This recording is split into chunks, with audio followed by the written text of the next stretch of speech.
Yo, what is up, y'all? It's Cone back here again tonight with another episode of After the Buzzer, the show where I recap the NBA games from the night for you in case you missed them. Maybe you're watching NFL Sunday, maybe you're getting ready for Thanksgiving or something like that. I'm here to tell you what happened in the games today. And by far, the biggest event of these games today was the incident that went down in the Lakers-Pistons game. If you don't know what I'm talking about, let me set the scene for you. If you watched my last video, I talked about how the Lakers just really can't play defense at this point. They're not showing a lot of effort a lot of nights, and that was kind of how the first half of this game ended. The Lakers gave up, I think it was a 12-0, 16-0 run to Jeremy Grant by himself. He hit 4 straight threes. Closing out the half, Lakers down about 7 points, and it looked like the Lakers were kind of just going to sleepwalk through this one. And then with about 9 minutes left in the third quarter, Jeremy Grant goes to the free throw line. He makes his first free throw. Second free throw, he shoots it, puts it up, and LeBron James and Isaiah Stewart are kind of trying to box each other out. LeBron James gets his arm kind of up under LeBron James. LeBron throws an elbow trying to get him off, and he hits him in the face, like right above here in the eye. I can't really say it was intentional. Some people think it was. Some people think it really wasn't. I'm not going to judge that it was an intentional thing because LeBron did go over to make sure he was okay and everything. But I can see why Isaiah Stewart got mad. And not only did he get mad, he got the maddest I've ever seen a player get on the basketball court. Rudy Gobert was talking about a couple weeks ago how NBA players are not really about that. They really don't want to fight each other. It's all just kind of an act thing, like a WWE type scripted thing. How players kind of just go at each other and oh, hold me back and don't actually want to fight. Isaiah Stewart is not like that. Isaiah Stewart wanted to attack LeBron. He was going for blood, and they had to separate them. Isaiah Stewart finally got pulled away after trying to charge at him, and then he ran. He looked like Derrick Henry out there running, trying to go after LeBron James, running through security and stuff like that, going after him. Eventually, Cade Cunningham was trying to stop him. 12 security guards were trying to stop him. Russell Westbrook squared up and looked like the Notre Dame mascot. Maybe I'll flash a picture of it here. It was crazy. It was insane. It felt like Malice at the Palace 2. Obviously a much more tame version because that resulted in actual punches being thrown. But this was crazy. This was, I don't know, the Fever at Little Caesars or something like that. It was wild. And I was just sitting there in shock. I was like, oh my God, I can't believe this is happening. Eventually they get Isaiah Stewart off the court. He goes to the back and he sprints away from the coach is trying to hold him back to try and find LeBron in the tunnels is what it looked like because they were both ejected. LeBron got a flagrant 2 and Isaiah Stewart got obviously 2 technical fouls for trying to attack LeBron and the rest of the Lakers roster.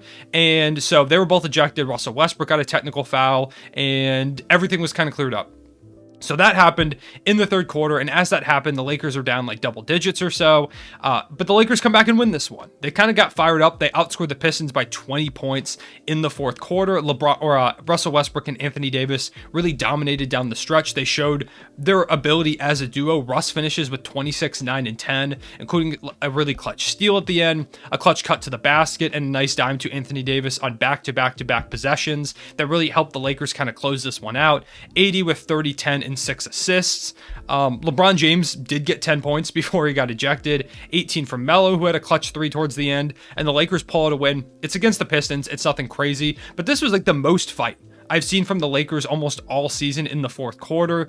Russell Westbrook and Anthony Davis, they look like they really didn't want to lose this one after that. Maybe they just need to get in some crazy altercation every single game to fire themselves up because they look like completely different players in that fourth quarter compared to the way that they looked in the first 3, especially that first half before the incident took place in the second half. On the Pistons side, Jeremy Grant had 36 points. Cade Cunningham had his first triple-double. He's now the youngest Pistons player ever to have a triple-double. 17 for Hamidou Diallo, who they finally started playing him and good things happened. It's almost like he's one of your better bench players. I don't know why they haven't been playing him. But the incident, it was insane. I can't really show footage of it because it's like there's blood all over Isaiah Stewart's face, and I don't think YouTube is going to take too kindly to that, or the elbow to his face, because that probably files under violence, I guess.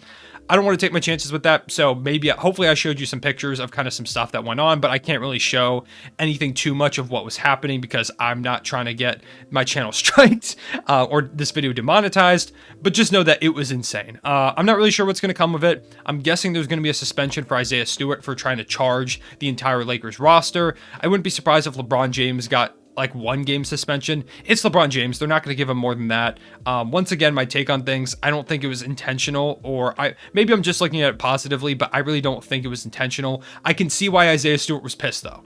He does kind of he needs to realize that it's like they're not going to let you beat up LeBron James on a basketball court. He is clearly about that life, the way that Rudy Gobert was saying most NBA players aren't. Isaiah Stewart will fight someone on the court, and if there weren't people there to stop him, and even with people there to stop him, he almost made it happen. It was insane. So if anyone has any fun names for what that incident could be called, like I said, Malice at the Palace doesn't really work because they play at Little Caesars Arena now. If you've got anything fun, let me know in the comment section below, but that was crazy. It was really physical, and the funny part is these two teams play in like a week. Like they play again in about a week from now. So if they give them like each a couple game suspension, they will both be back and ready to play. I wouldn't be surprised if one or both of them sat out for this one, but if they don't, it's going to be fun. Moving on from that to the Dallas Mavericks versus the Clippers game. This was the early game on the slate. The Clippers getting a 6-point win over the Mavericks, continuing to play good basketball. Paul George keeps looking like an MVP candidate with 29, 4 and 6, 16 and 10 from Zubac, 23 from Reggie Jackson, 9 from Kennard, and 7 from Terrence Mann. It was a solid win for them, 97 to 91. But the guy I want to talk about is Kristaps Porzingis. I know the Mavericks lost. They were without Luka Doncic, but they still kept this close. And a big reason why they've been keeping games close despite not having Luka Doncic is the way that Kristaps Porzingis has been playing in his absence. And even past that, he scored 20 plus points in 6 of his last 7 games. He hasn't gotten less than 7 rebounds in that stretch. Multiple games with double-digit rebounds, 7, 8. Kristaps is doing well, and he's putting a lot more effort. It seems like when I watch him play, it's like a visible difference from what I kind of saw a little bit last season, where there were a lot of possessions where he looked lackadaisical. He wasn't really going after the ball, and he was kind of really just settling. Kristaps feels like he's getting better shots at this point. They're going in more, which is a big plus for him. And like I said, if he can score 20 plus points, that's really all they need from him. They just need him to be a consistent 20-point per game threat, someone that can come in, help Luka Doncic out in those situations, and this Mavericks team can be a lot better. If he plays up to the level that he's kind of shown over these last few games, this Mavericks team gets way more dangerous. Of course, it's always the question with Kristaps, can he stay healthy, and is this sustainable? Those are two questions I don't know the answer to, because up to this point, as of recently, it hasn't been sustainable and he hasn't been able to stay healthy. So maybe this is a turning point for him, or maybe this is just more of kind of the same, but I'm hopeful that maybe this is a turning point because I do want to see Luka get some help. Also, shout out to Jalen Brunson, who had 20 and 8 in this one. He's been balling over the course of this season, especially with Luka Doncic out, and he's trying to help them keep this team afloat. Of course, without Luka Doncic, they are struggling a lot more than they would with him, but hopefully Luka's able to come back soon with that ankle injury, hopefully healing. Next, I want to talk about the Raptors-Warriors game. Really, I just want to talk about how this Warriors offense is just so fun to watch. It's incredible what they do with the basketball. In this game, they won by 15 points, and to be honest, it wasn't really that close even. The Raptors made a little bit of a run towards the end of this game, but this game was pretty much always in the Warriors' favor, and Steph Curry only had 12 points. Nick Nurse and the Raptors really committed to stopping Steph Curry. Fred VanVleet was picking him up at like half court. Like he was inside his jersey trying to guard Steph Curry. They were playing deny ball defense, doing whatever they could to make anyone other than Steph beat them, and everyone other than Steph beat them. 32 from Andrew Wiggins, 33 from Jordan Poole, 15 from Otto Porter, 11 from Chris Chiozza, who was hooping out there, 14 rebounds and 8 assists from Draymond Green. They were doing it. And that's, once again, I've said this in the past, but that's the biggest difference from last season to this season. Last season, if Steph scores 12 points, this team might lose by 60. It's just a possibility. But now this season, Andrew Wiggins is stepping up. Jordan Poole has become a legitimate second option most nights. I'm going to say it again, they're going to get Klay Thompson back at some point. They're just playing such beautiful basketball. Obviously, it is Warriors basketball, but it's just so reminiscent of those Warriors teams pre-KD, the 2014-15 and 15-16 teams, where the ball movement is killer. Everyone on the court can just destroy you from everywhere. They hit threes. They play great defense. They have like the best half-court defense in the NBA, and with the Raptors having one of the worst half-court offenses in the NBA, this was never going to be a good matchup for them. The Raptors, credit to them, like I said, did kind of fight back in that fourth quarter, but ultimately the Warriors had this one kind of under wraps for most of the game, even with Steph Curry struggling, and that once again is a testament to just how deep and how good they are, moving to 15-2 on the season and staying the best record in the NBA. Next, we have Knicks Bulls. This game was kind of down to the wire. The Bulls do win 109 to 103, winning by 6 points. Really, the story of this one was, once again, DeMar DeRozan continues to go crazy, 31, 6, and 5. He now has the most points through a Chicago Bulls. I think it was like, how many games have they played? Through their first 17 games, through a Bulls' first 17 games, DeMar DeRozan has the most points in Bulls franchise history for a player in their first 17 games with the franchise. He has now passed Michael Jordan in that category. So for all the people in the past that have said that if Michael Jordan played in today's NBA, he would be DeMar DeRozan, clearly DeRozan is better than Michael Jordan. But the Chicago Bulls, they just continue to beat teams up offensively. They also played some great defense in this one. Zach LaVine had 21 despite being inefficient. 14 from Kobe White, who is now getting back into the groove of things, coming back from injury. You had 11, 6, and 5 from Lonzo Ball. 7, 4, and 4 from Alex Caruso, who is playing the small forward for a lot of this game. The Bulls are just a great team. I don't think that's what no one can really dispute that at this point. But on the Knicks side of the ball, just their offense is so hard to watch. And they made some pretty good pickups in the offseason that I thought were going to help them out a lot. Kemba Walker and Evan Fournier. And then they just couldn't play. Fournier had 3 points, 7 from Kemba Walker. They just really weren't playable towards the end of this game. Derrick Rose and Alec Burks got a lot of minutes. Emmanuel Quickley got 25 minutes. Julius Randle really put this team on his back over the course of most of the night, 34 and 10. RJ Barrett was really bad offensively. He did grab 15 rebounds, but just their half-court offense, especially at the end of this game, was terrible. It felt like every possession they were either getting a shot clock violation or just chucking the ball up at the end of the shot clock because they didn't have anything else to do with it. They had to throw it up. The Bulls just can't quite, or the Knicks just can't quite seem to make anything work offensively.